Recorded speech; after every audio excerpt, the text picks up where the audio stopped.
go crazy.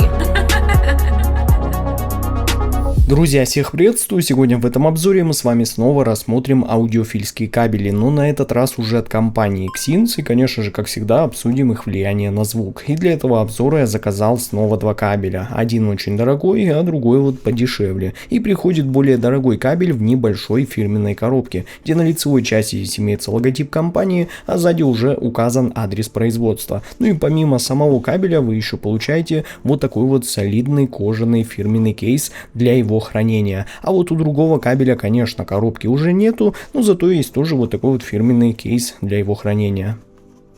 И давайте сразу начнем с топа аудиофильского кабеля Xins Ace, который сейчас на AliExpress стоит примерно 23 тысячи рублей. Он имеет розово-оранжевую расцветку, и этот кабель довольно увесистый, хотя, конечно, не настолько, как Zisin A01 из предыдущего обзора, поскольку этот кабель уже четырехжильный и имеет хорошо сформированные заушины и получил коннекторы 2 пин с балансным штекером на 4,4 мм джек. Ну а его сопротивление составляет 0,15 Ома. Ну и вам, как всегда, наверное, интересно, а почему же этот кабель так дорого стоит? Так вот, друзья, помимо его необычного внешнего вида, этот кабель выделяется тем, что использует монокристаллическую медь с позолотой, а еще есть палладий, а также он использует сплав каких-то безумных редкоземельных металлов, что сразу, конечно, его выделяет и дает нам понять, что, ох, ребята, этот кабель точно будет очень хорош. И на деле так оно и оказалось. Поэтому давайте лучше не будем терять время и сразу обсудим, как же все-таки в итоге он влияет на звучание наушников. Из первого подключения этого кабеля к наушникам сразу ощущается, что этот кабель реально очень высокого уровня, и он буквально оживляет музыку, делая ее прозрачной, детализированной и эмоционально насыщенной. И каждая деталь словно теперь встает на свое место, и это ощущение сразу цепляет, и ты понимаешь, что перед тобой сейчас топовый кабель, который способен раскрыть любые наушники на максимум. А я, поверьте, протестировал его со всеми наушниками, что у меня есть в моей коллекции, и низкие частоты с этим кабелем всегда становятся более плотными и собранными даже на уже реально басхедных моделях, и бас с этим кабелем ощущается уже более телесно, упруго, динамично и полностью контролируемо, ну а партии ударных будто обретают характерный рельеф и текстуру, и при этом по-прежнему нету никакой тяжести или размазывания в подаче, и ты слушаешь и словно чувствуешь, что каждая нота басовой партии теперь работает в едином ритмическом потоке, создавая ощущение энергии и драйва, которая не давит на вас, а как бы ведет музыку вперед. Причем на наушниках, где баса мало,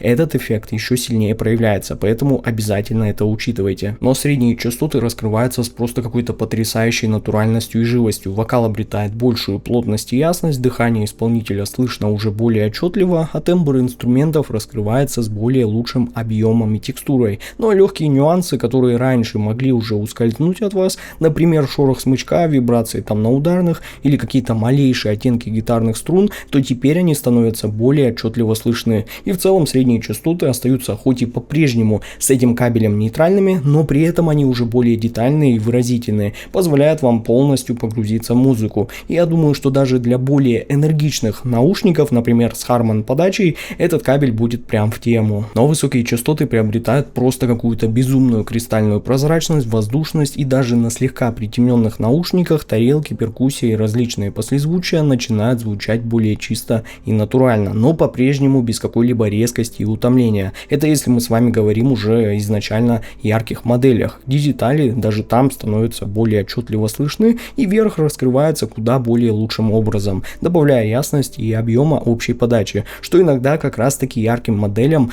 порой не хватает, но это из моего опыта. Ну а звуковая сцена с этим кабелем тоже, кстати, чувствуется шире и глубже, инструменты располагаются более естественно, хорошо различимы, и при этом у вас нету ощущения какой-то перегруженности или каши. Каждый инструмент находится на своем месте, и у вас создается впечатление, что музыка буквально оживает, оставаясь при этом максимально естественной. И в целом Xins Ace — это кабель, который сразу поражает своей способностью раскрывать музыку во всех деталях. Он не окрашивает звук, не добавляет какого-то лишнего характера, а наоборот позволяет вам услышать наушники во всей полноте их потенциала. Бас становится плотным и рельефным, середина живой и детальной, верх прозрачным и воздушным, но сцена точной и широкой. И как по мне, этот кабель для тех, кто хочет слушать музыку полностью, с эмоциями, глубиной и максимальной выразительностью, а его универсальная способность хорошо показывать себя с разными наушниками вдвойне подкупает. Ну а теперь, друзья, давайте уже обсудим кабель Xyn 106, который сейчас на AliExpress обойдется вам в 9000 рублей, и в сравнении с Ace он уже более легкий, тоже четырехжильный и имеет на мой вкус более приятную изумрудно-зеленую расцветку. Я специально его взял себе для гибридных наушников Soundrime SR9, с которыми он себя показал ну просто превосходно. Да и в удобстве он также очень хорош. Он вообще не путается, а также получил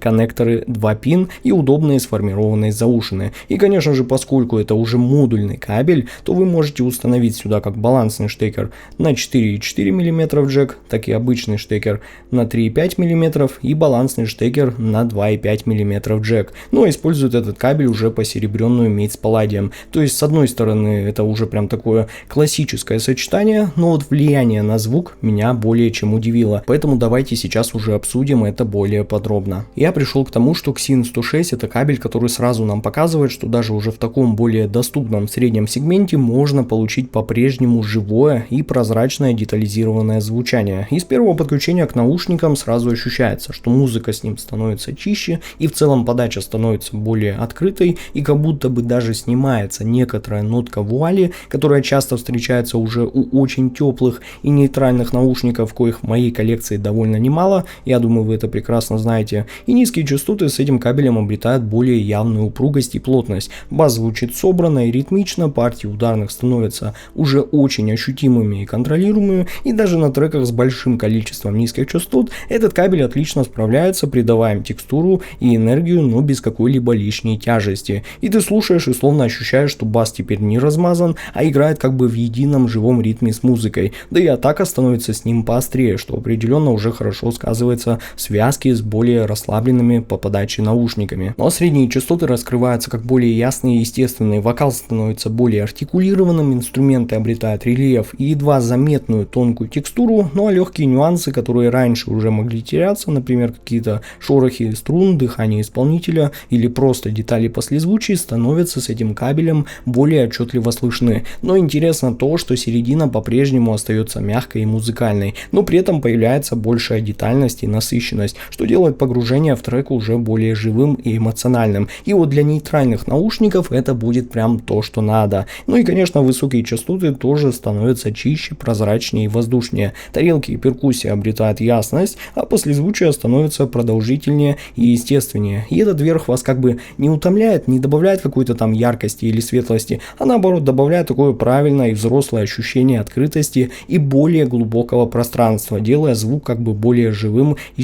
читаемым. Особенно это будет заметно на наушниках с очень темной и зажатой подачей. И этот кабель их словно прям раскрепощает. И в итоге я пришел к выводу, что Xyn 106 это отличный кабель, который аккуратно раскрывает потенциал наушников, добавляет детализацию, прозрачность и более лучший контроль в низких частотах. Он также, конечно, не окрашивает звук, как и Ace, но делает его более живым и объемным, позволяя вам услышать те нюансы, которые раньше где-то могли теряться. И как по мне, для своего уровня Xyn 106 оставляет очень сильное впечатление и позволяет вам наслаждаться музыкой уже с более явной эмоциональной насыщенностью и ясностью. Но вывод у меня получился таков: Xyn Ace это топовый аудиофильский кабель, который раскрывает абсолютно любые наушники на максимум, и он дает ощущение полной свободы звучания. Бас с ним становится более плотным и рельефным, середина живой и детальной, а верх прозрачным и воздушным. И этот кабель буквально создан для тех, кто хочет получить от своих наушников все, что возможно, и услышать музыку во всей ее полноте. Ну а Xyn 106 показывает, что даже такой более доступный кабель может тоже впечатлять. Он добавляет прозрачности, воздушности и контроля и делает низкие частоты более рельефными и плотными, а середину детальной и естественной, ну а верх ясным и воздушным. И это тоже отличный вариант для тех, кто хочет заметно улучшить звук своих наушников, но уже за меньшую стоимость. Тем более выглядит он, как по мне, реально очень круто. А так, друзья, безусловно, как всегда, выбор между